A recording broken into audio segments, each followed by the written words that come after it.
Hello, this is Brian Witten and ET Art. How are you? I haven't put a video up for a while, so I thought I'd come back to our YouTube subscribers, and thank you very much for subscribing. And I will add some things there that I put on my Facebook account. I have, in my last video, shown you this crop circle. It's a crop circle that is on UK Crop Circles YouTube channel and Facebook page.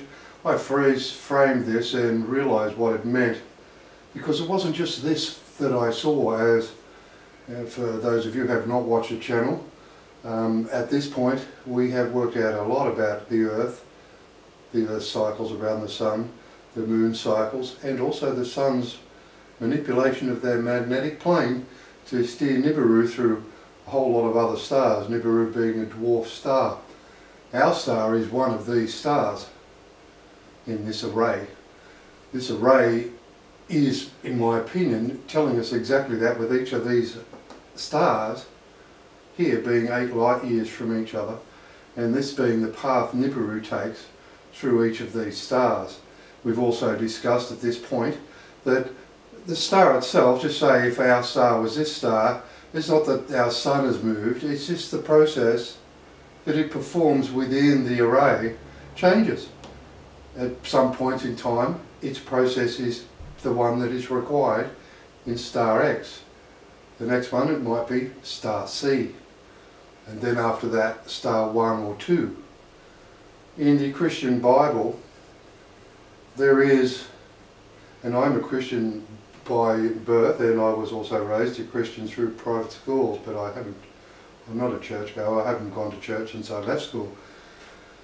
But there is something in the Bible that says, as it was in the beginning, it will be in the end.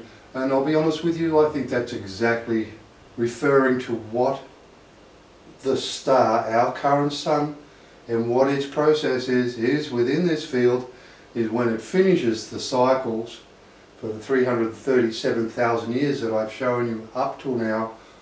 Where that is, I'll do an inserted image here, and just the circled portion at the top. That does equate to 337,000 years. Our process in that is that at the end of it, we are either one of these two stars, and we're a binary star system. We are as we were, and the reason why I say that is because it is obvious we're being told, those of you who have kept up with my videos to this point, there are many people on our Earth that can survive at the moment, but when the Earth stands straight and goes around the Sun in an anti-clockwise direction, there are people that cannot breed any longer. It is because of the Sun. I've also been saying that it's because of the Moon also. It's because of changing factors, the electromagnetic fields of the Sun, I think even more so than the Moon being not further away. It still serves a process. I will show you this also. This is a photograph by Brian Campbell. So like I said, it's a non-profit channel, this one. We do not make any money. We're here to tell you the truth. And this is what I believe we are being told. It's the same again. We see this figure. This is an archaeological oddity. There are many of these found all over the world. People wonder as to what they are. I'm not assuming, I'm saying from what we see, it's all to do with the mass of planets within a given rings of rotation around the Sun, that it manipulates the ability to divert Nibiru in whatever direction it needs to for Nibiru to complete its task of going and servicing all those stars. Note that in here you have different varying holes in here. That's because that's what it's doing. It's coming back through other star systems where the mass of the system has changed, and I'll show you that very shortly. That's just the same sort of thing. Now before I move on, I wanted to quickly cross into these plates again. I have shown you these plates and said to you that what they depict to us is two rings of rotation, the inner one at 93 million miles from the Sun and the outer one at 186 million miles from the Sun, reflecting out here the speed of light at 186,000 miles per second, is a reflection of the speed of light. So in actual fact, I reckon that's to do with the problem. I'll show you something later which is amazing. It's an image off a picture, off a rock, that in actual fact almost tells us what happened. But I will show you that later, possibly what happened anyway. But I wanted to show you, on this one we see the moon being moved in and out, cycling in sync with the Earth. So the Earth's travelling around here going anti-clockwise around the Sun. The moon is in time with the Earth, but moving in and out like this. Some people's being able to, women are ovulating when the moon is closer. Some people when it's further away. I believe the Chinese, in actual fact, when it's further away. It's all to do with the deflection of the rays of the sun, not the moon itself. The electromagnetic field of the moon, because it's spinning here, is what causes that issue. Why then do we have this plate? If we look at the second plate, do we have no moon cycling here?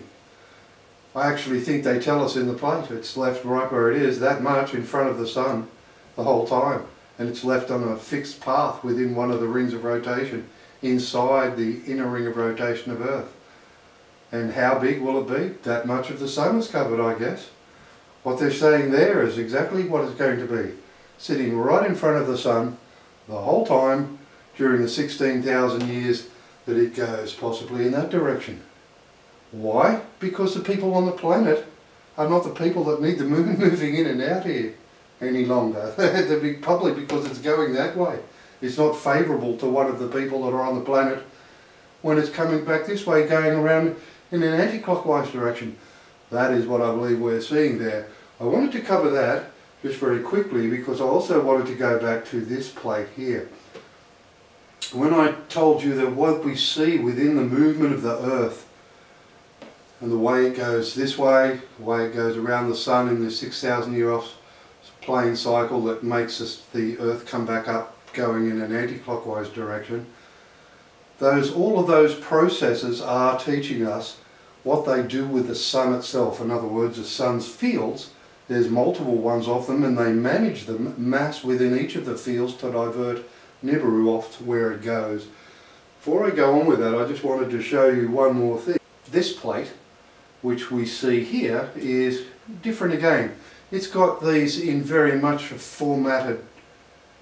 It's the only plate that has these formatted like this. It's not talking about the Earth itself as such.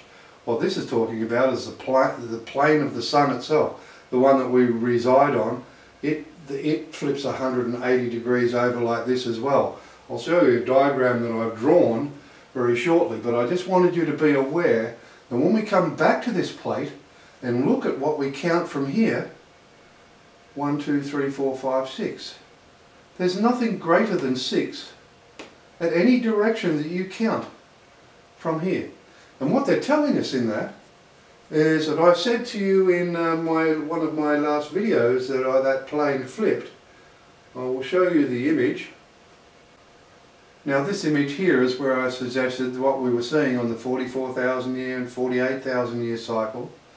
There's this plane drifting in one way and 48,000 years drifting back the other way. But the 65,000 year cycle, these are all shown as once again at the top of this parchment. I've shown it here, I'll insert it again for you, the length of time in years for each one of those cycles and how many there are of each of them are all written at the top of that parchment. That parchment is not an Egyptian parchment, it's creation by a society in Egypt, and it's off a temple, an entrance to a temple in Egypt. So I won't go into where it is because I'll be honest, I prefer not to say rather than say the wrong place. And to be honest, when you look at where things are, it may not necessarily be there and they're deliberate to just have you say something incorrect. So I won't say that, I'll just say that it is off a temple and it's a recreation, and I've also found another one of that very same parchment or very same display done by an Englishman in the early or late 1800s, early 1900s, when he was investigating these bits and pieces all through Egypt, all the megalith sites and temples and whatnot. But what I wanted to come back here for is I said to you that that plane shifted here, but I believe that count of 6 tells us that that isn't the entire plane that shifts. It's not all of the horizontal plane, it's only half of it. So there is in actual fact 3 fields, and I'll show you what I believe to be the case. Before I go on and show you my diagram, I wanted to come back just to clarify something here. The reason why I said that I believe that plane is broken into 2 sections as well is not just the count of 6 that we see on that plate. But if we're to understand that we're getting planets taken away from beyond Jupiter here, right? So if in actual fact we're looking at Mercury, Venus, Earth here, sorry, and this is Earth's moon moving in and out here, and Mars, I'm going to say that that possibly means that, but it also possibly means something else altogether different. Trust me, everything they do can have multiple meanings. It makes it a little bit difficult to be right first time, every time. And you may not be wrong, but you will have an alternative.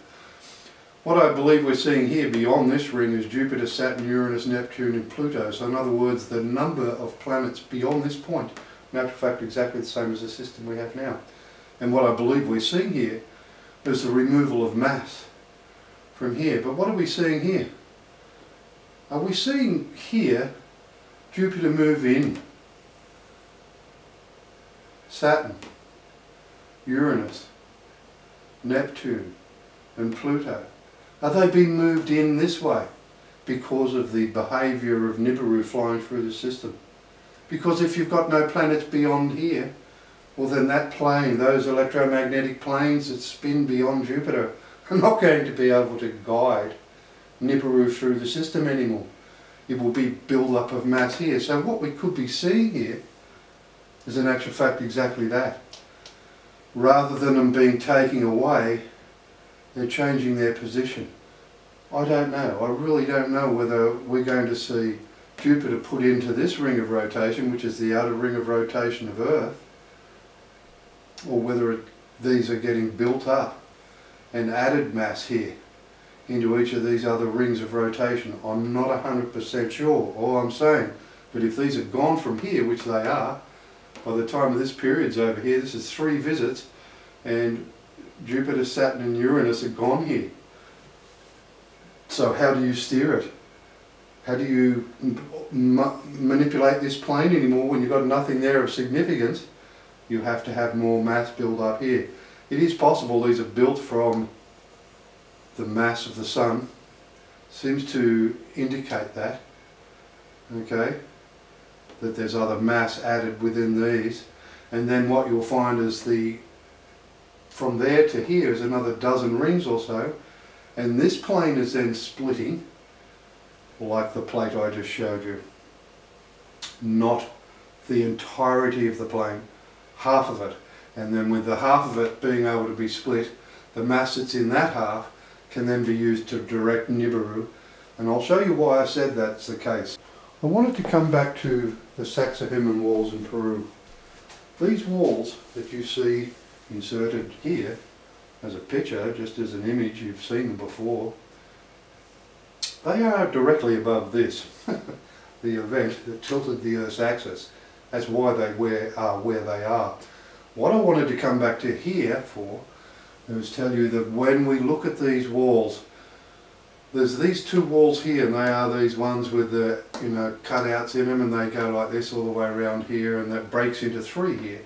Breaks into 3 because there was one comet made into 2 right here. But they're showing us they come from the South Pole. Where do they go? In this instance, this is not Nibiru they're talking about the comets, but they could have come from anywhere. It didn't matter where they came from. We knew that they hit the Earth coming this way to make it go faster. They needed to speed it up from a 27-hour day to a 24-hour day for the cycle that we are just finishing now. Why do they need to tell us they come from the south?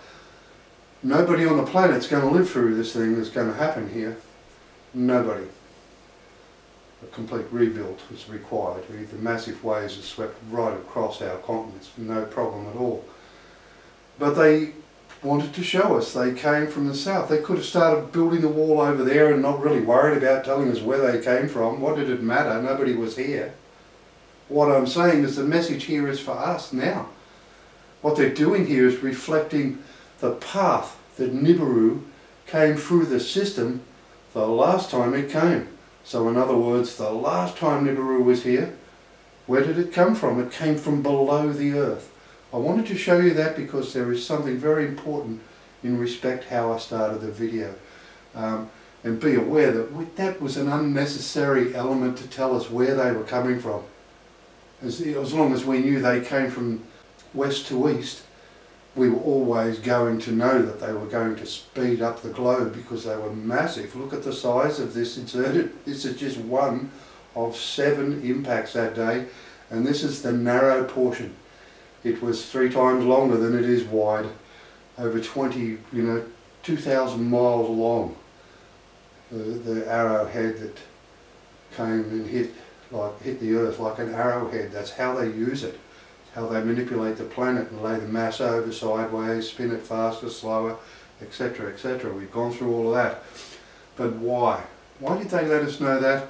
I say it's exactly to do with the first image I showed you, and that is Nibiru's path.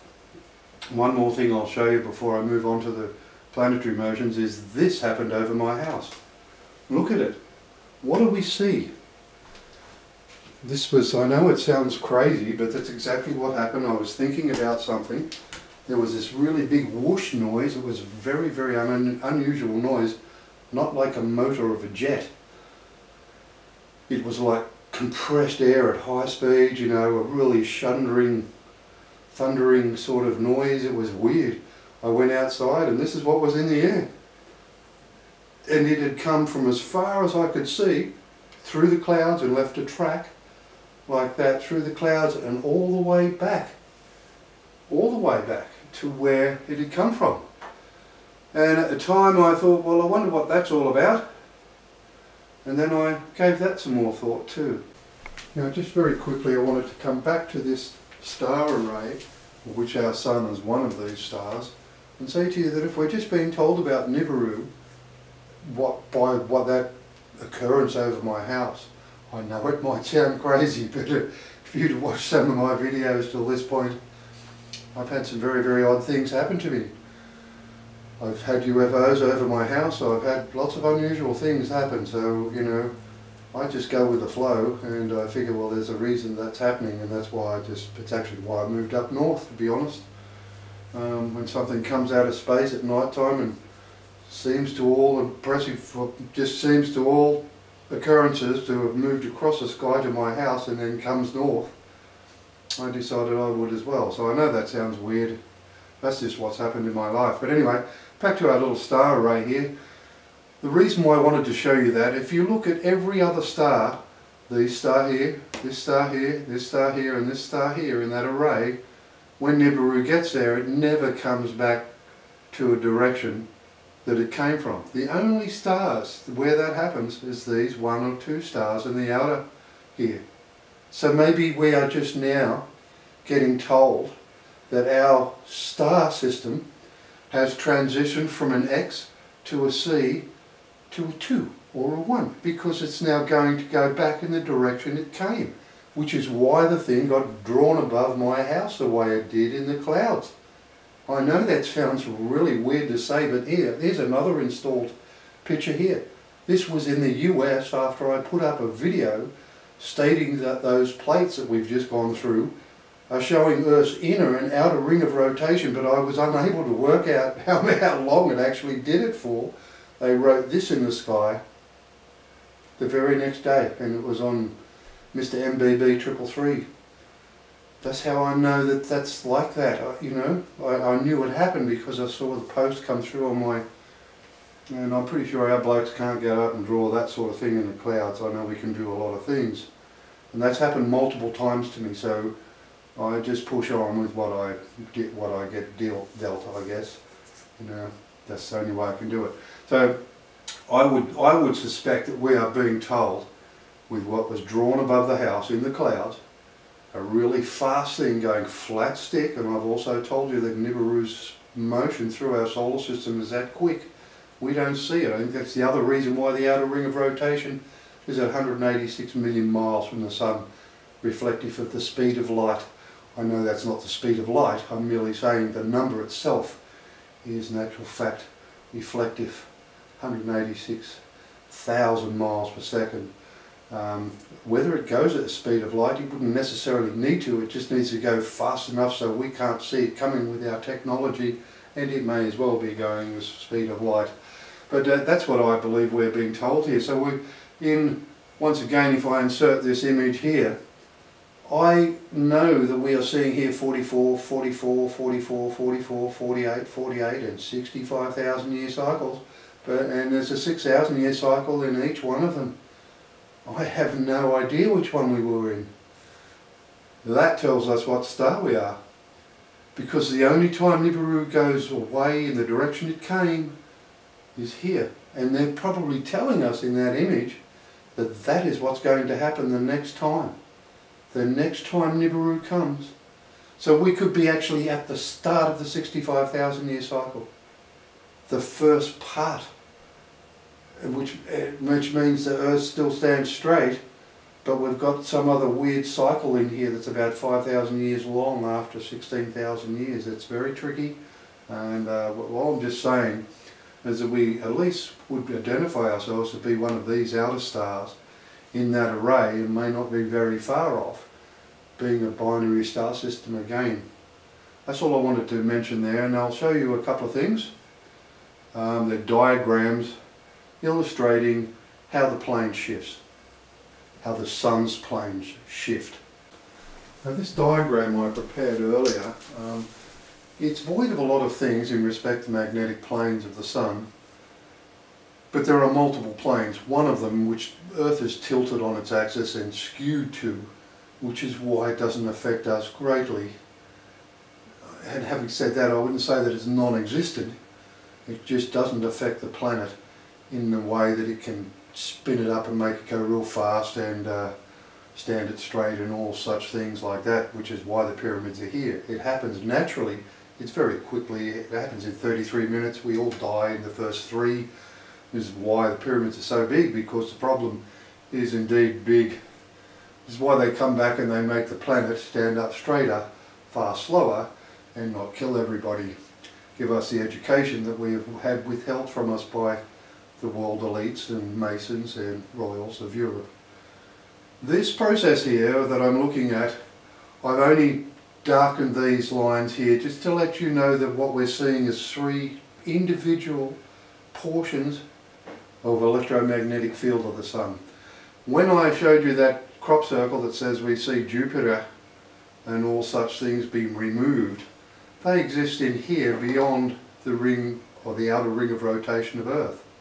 I've only shown you Earth, Mars and Earth's outer ring and Earth's inner ring on this, so you can understand what I'm getting at. When the Earth is pushed and laid flat from here, it comes out here, but I don't think that it just keeps going. It just comes to here and it stops. It gets to a point here where it stops. The planes are still rotating quick enough here for this planet, Earth, on the outer ring of rotation to have 7 and 8 and 10 hour days. It is absolutely flat stick, so it's not that the field doesn't extend beyond there. Yeah, so it seems to stop when it gets to that point. What I would also believe, and I've left off the vertical planes, it seems that out beyond Jupiter and beyond here, the outer planets are controlled more by the 2, at present, clockwise spinning fields.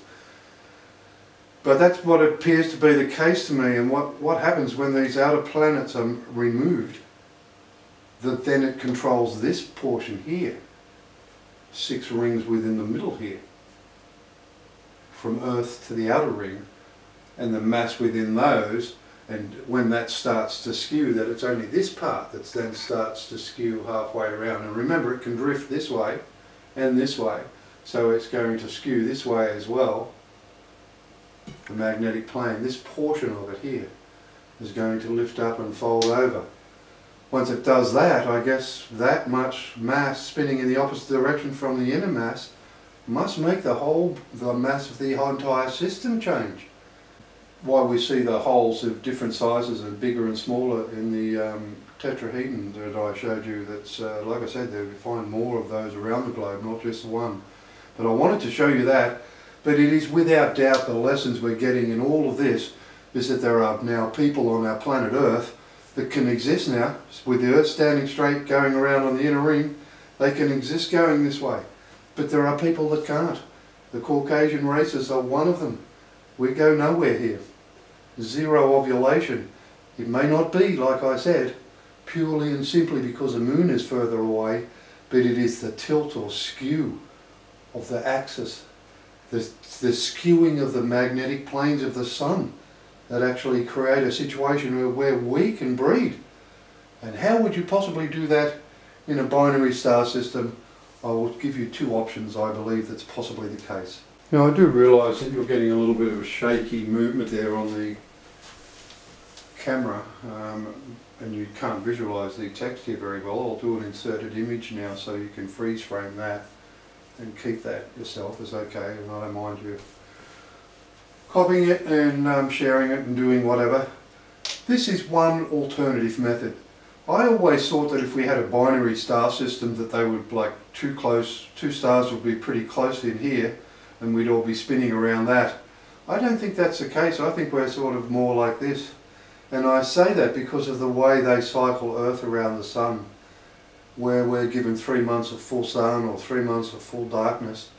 I think they're actually giving us a clue there in that portion of the year where you can't live on Earth because it's bloody impossible. How could you live in the darkness for 3 months? It'd be absolutely freezing cold. Civilizations wouldn't exist like what we have now. It would be impossible.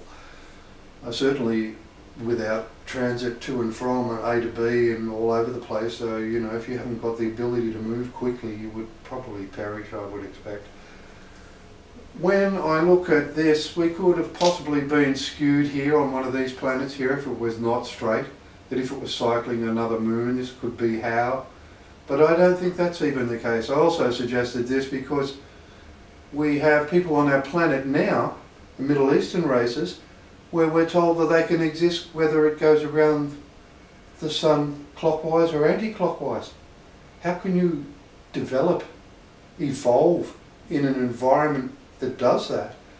Would be that if the planet was able to move and transition between both stars, so if it was coming around this star in an anti-clockwise, it was coming around this star in a clockwise direction, it would transition across to this star and then go one in an anti-clockwise direction on that one, clockwise around this one, and anti-clockwise around that star. And that may be how they got to evolve in a planet that could go both ways.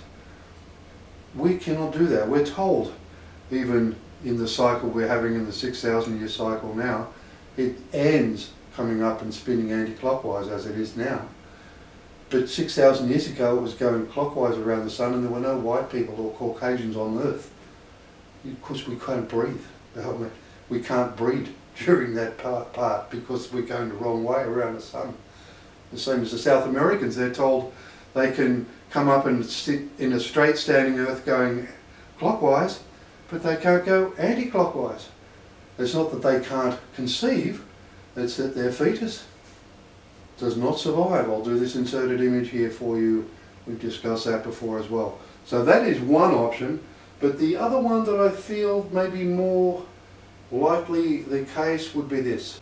I think we're told, and it doesn't necessarily be skewed this way 24 degrees here either, because a straight standing Earth there is going to be 24 degrees into the plane of this planet here.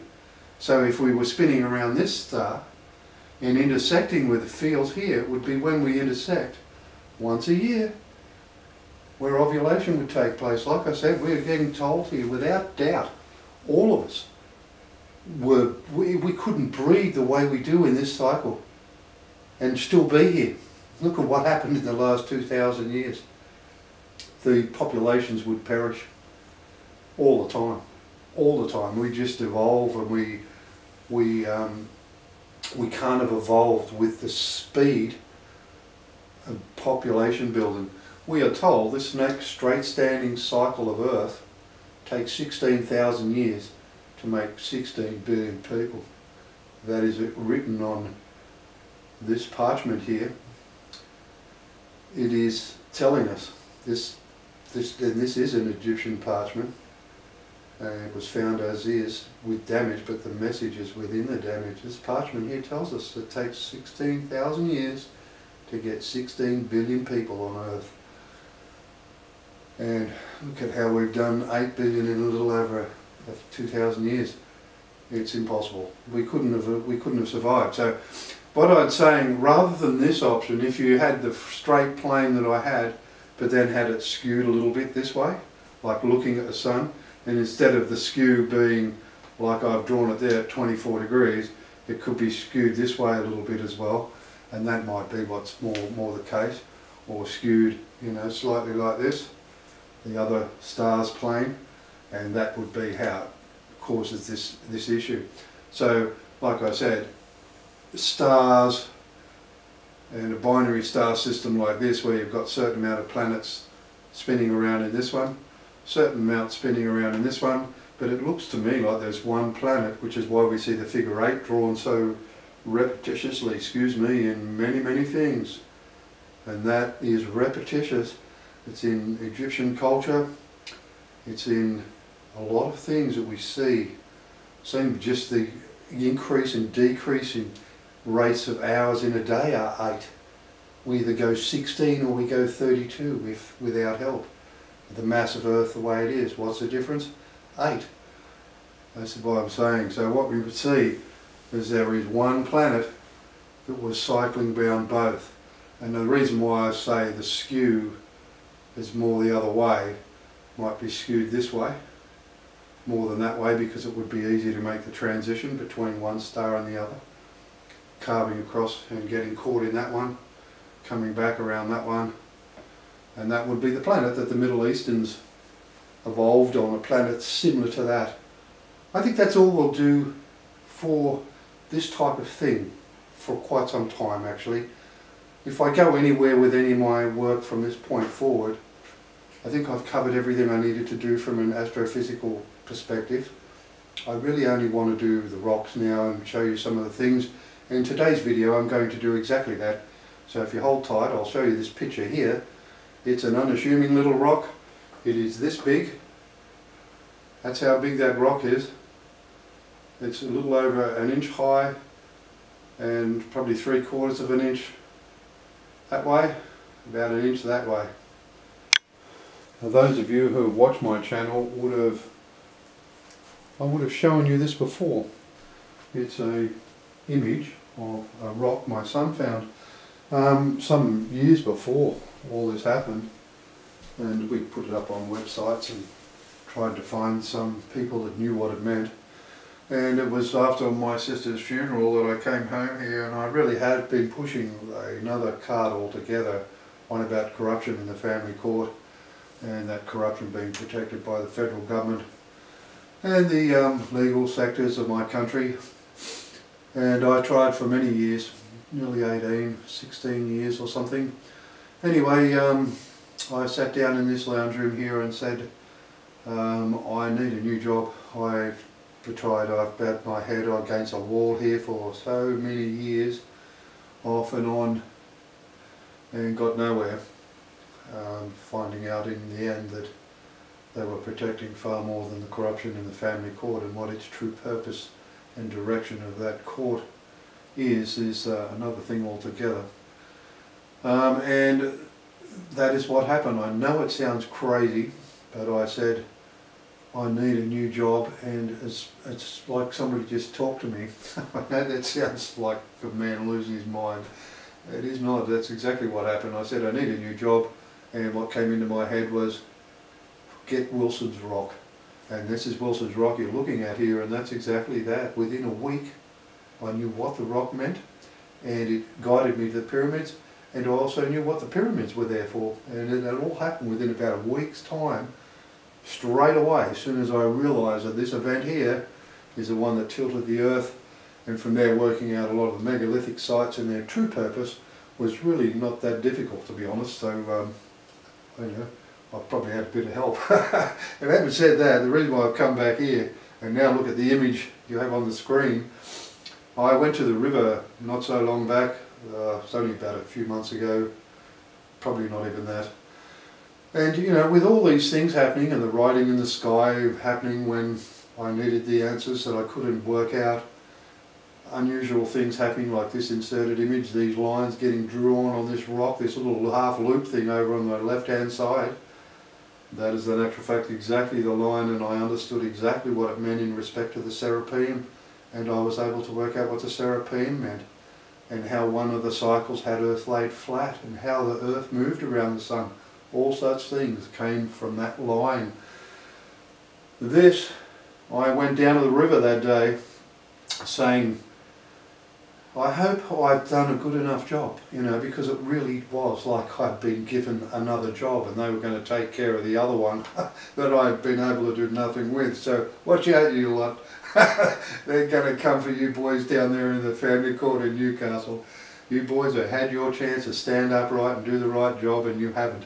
So watch out, because they're doing that job. That's one thing I can be absolutely certain of. So I went down there thinking, I hope I've done a good enough job.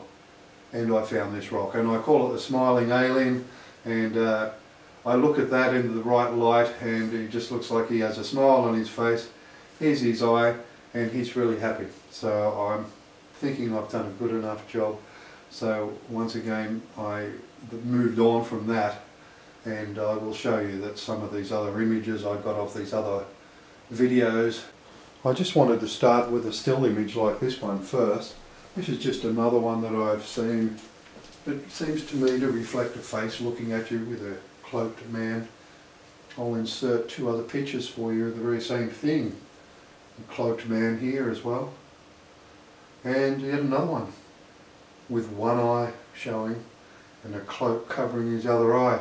There is no doubt who they come for. So what I'll show you, if you look at this rock here and the way it's been cut, it's very, very, very accurately and cut at 90 degrees.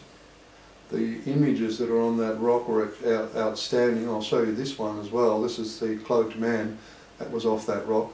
But this one I also forgot to put in this video was a continental shift video. This one here, which is a big disc cutting across the mountains. It's a visual disc, it's a visual image obtained by a 200mm SLR camera with a 200mm lens on it, not a microscopic image. But once you get it held in the right light, you won't see the message revealed. And what does the rock look like? Look what it looks like on the edges. And this is a picture of the very same rock. It's a big disc cutting across the continents. I'm not saying they come down here with 2,000 foot wide discs. I think they show us that. They may, I don't know, they might have these big discs that come down and cut it. Or they might have lasers that burn right through, which would probably be the most likely scenario. But I wanted to show you that before I kicked off this next video. Now I did mention I might put a bit of music in with these videos as they play, but I, on second thoughts, decided it's probably best just to watch them in silence because that's how I enjoyed watching them. This first one I'll put on is faces I see to the right side, a white man, and eventually you will see a an African American man that seems to be wearing a black hat, and he has a goatee, and when I move the light a little bit further it turns into a volcano, so I'll just say that at the start of this video before or whilst you're watching it, and then I'll do that with each of the videos that I put on, so bear with me. I will say goodbye at the end.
This second video is more faces. Initially at the start I see faces, so I work on that for a bit, but then I realise I can see something down to the bottom right hand side, and I twist the rock. From the point that I twist the rock, you then seem to see what it looks like, a bit of a city or a buildings and structures, like that sort of thing. And then when I get that light right, in my opinion, what you're seeing is a tsunamis, and I'm talking a very, very big tsunami. You can see the little ones in the foreground, which would be in themselves big enough to destroy a city, but the one coming behind it is absolutely monstrous.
This is the third video I wanted to show you.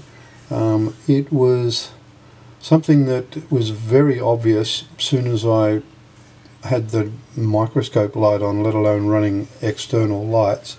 There is what looks to me, if it was a cartoon character, a female poodle on the left side, and also entwined into her face is a bear's head looking to the right, and the female poodle is looking to the left. When I move the light around on this one, it does amazing things, and you will see without doubt a couple of alien faces come up, and their eyes and their facial features are very, very clear and easy to see.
this rock here was, like I said, it's all off the same rock, the one I showed you earlier on.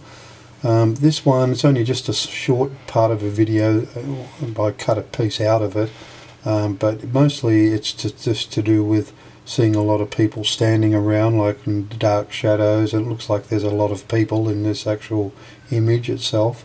I wanted to put that one in because it was actually quite amazing.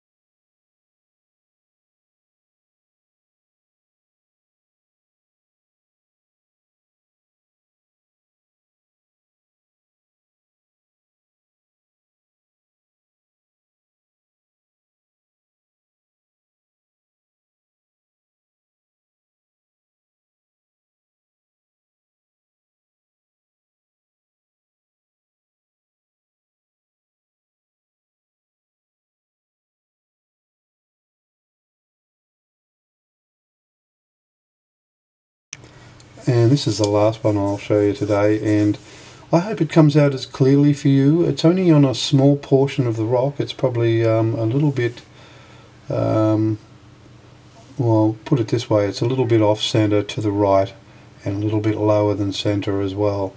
And what you will see is what appears to me to be, anyway, like a meeting, another image where you're getting a lot of people. It looks like they're all sitting around a table, and believe it or not, there's a shiny cube sitting on the table, and there are cubes being seen all over the world spinning around in space, and it's been on Mr. MBB 333. He lists a lot of those sort of images that people see of a night time in the night sky, and he's put a couple of videos up about them as well, which is ironic. And if I show you this inserted image here, cubes, or archaeological cubes, are also something that is found around the earth, and as well, they're supposed to be unknown as to what their purpose is.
Well, that brings us just about to the end of the video now, and I do hope you stayed here long enough to watch these videos. I know it might seem a bit boring without any music or whatever, but really in the end I just thought it was far better if I, well, let the rocks do the talking, so to speak. But I will in the future put up a couple of other videos if I get some images, and I've got heaps of them. Amazing things. This rock was pretty amazing just to get all of this off one rock, so it was worth, in my opinion, making a video straightening up these other things we needed to do in respect the binary star system, which I'm certain that's how we all evolved. I'm certain of that. Just how the structure of the old system was, I don't know. I'm not an astrophysicist, and I certainly am not qualified to spin planets out beyond Mars and back like the way they do. The one we stand on, it goes for a trip beyond Mars, and it is possible. I've said in my video that nobody lives out there beyond, not in a single star system, but they may show us that in actual fact is livable if there was another binary star system. In other words, you could be that far away from this sun, providing there was another body out there to reflect enough heat back onto the planet. I don't know how it's done, but that is the other possibility. It also could be the possibility telling you that is how far out the planet is, that goes around both stars as well. It needs to go out that far, and then it's picked up by the other star and comes back in and then goes around the other star, like we've already discussed. Look, I'll leave it at that today, and thank you very much for once again coming back and watching my videos. Have a nice day. This is Brian Whitten and ET Art. Bye bye.